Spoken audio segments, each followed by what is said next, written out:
একদিন ঈসা আলাইহিস সালাম একটি কবরস্থানে গেলেন। সেখানে তিনি দেখলেন এক তরুণ একটি কবরের পাশে বসে আছে। ঈসা আলাইহিস সালাম তাকে জিজ্ঞেস করলেন কেন সে এখানে বসে আছে। তরুণ জানালো, এই কবর তার স্ত্রীর।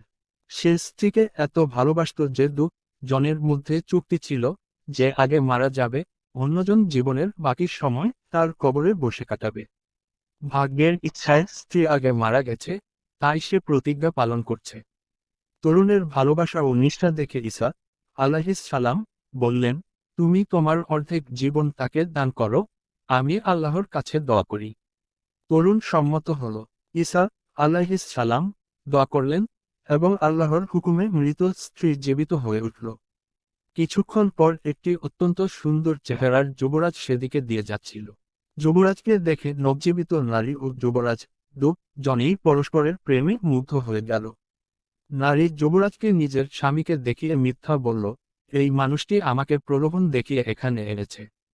তুমি তাকে হত্যা করো, আমি তোমার সঙ্গে চলে যাব। কিন্তু যুবরাজ হত্যার প্রস্তাবে রাজি হল না। শেষমেশ নারী স্বামীর মাথা মাটিতে রেখে উঠে দাঁড়ালো এবং যুবরাজের সঙ্গে রওনা দিল।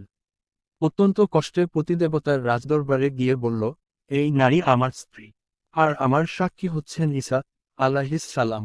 যখন ঈসা আলাইহিস সালাম এলেন, তখন তিনি নারীকে নির্দেশ দিলেন, কিবলামুখী হয়ে বলো, হে আল্লাহ, যে আমানত আমার কাছে ছিল, আমি তা এর প্রকৃত মালিককে ফিরিয়ে দিচ্ছি। নারী এ কথা উচ্চারণ করতে সঙ্গে সঙ্গে মৃত্যুবরণ করল। আর সেই তরুণ তাকে আর কোনোদিন দেখেনি। গল্পের শিক্ষা: ভালবাসায় প্রতিজ্ঞা ও নিষ্ঠা মূল্যবান, কিন্তু দুনিয়ার মোহ ও প্রতারণা মানুষকে পথভ্রষ্ট করতে পারে। সত্য ও ন্যায় সর্বদাই আল্লাহর হুকুমে সুরক্ষিত থাকে। এই হৃদয়স্পর্শী ঘটনা শেয়ার করুন, যাতে সবাই উপকৃত হয়। আরও ইসলামিক গল্প ও নসিহত পেতে আমাদের চ্যানেলটি সাবস্ক্রাইব করুন।